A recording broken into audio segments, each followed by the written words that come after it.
സുഹൃത്തുക്കളെ, മുതല്ലിമീങ്ങളോട് പറയട്ടെ, നമ്മളെ കൽബിന് സമാധാനം നമ്മളെ ഉസ്താദന്മാരെ ബഹുമാനിക്കലാണ്, അവരെ മഹത്വം പറയലാണ്, അവരെ മഹത്വവൽക്കരിക്കലാണ്, അവരെ നല്ല നിലയ്ക്ക് പിന്തുടരാണ്. കാരണം എന്തുകൊണ്ട്?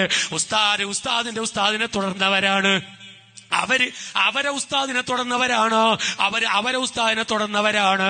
അങ്ങനെ പോയാ ഇമാം ഷാഫി തങ്ങളിലേക്ക് എത്തുമ്പോ ഷാഫി ഇമാം മാലിക് ഇമാമിനെ തുടർന്നവരാണ്, മാലിക് ഇമാം നാഫി ഇമാമിനെ തുടർന്നവരാണ്, നാഫി ഇമാം അബ്ദുല്ലാഹിബ്നു ഉമർ തങ്ങളെ തുടർന്നവരാണ്, അബ്ദുല്ലാഹിബ്നു ഉമർ മുഹമ്മദുർ റസൂലുള്ളാഹിനെ തുടർന്നവരാണ്. അലാ ബിദിക്രില്ലാഹി തത്മഇന്നുൽ ഖുലൂബ്. നമ്മളെ മശായിഖന്മാരാകുന്ന ഉസ്താദുമാരുടെ പരമ്പര മുറുകെ പിടിച്ചിട്ട് അവരെ മഹത്വം പറഞ്ഞിട്ട് അവരെ പിന്നാലെ അണിനിരക്കുമ്പോ കൽബിന് സമാധാനമാ. ഇമാമിങ്ങൾ അവരെ കിതാബില് അത് രേഖപ്പെടുത്തുന്നു.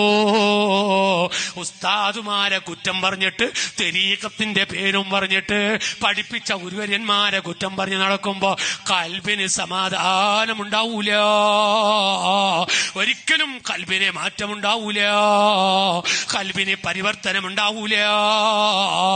അതുകൊണ്ട് ശ്രദ്ധിക്കടോ, നമ്മളെ സമാധാനം നമ്മളെ ഉസ്താദുമാരാ.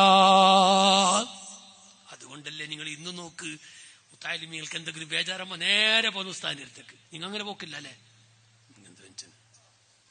ഞങ്ങളൊക്കെ എന്തെങ്കിലും ബേജാറ് വന്നാ അപ്പൊ പോകും നമ്മൾ ഉസ്താദ്മാരത്തേക്ക്. അല്ല സാരി പോകൂലേ? പോവും.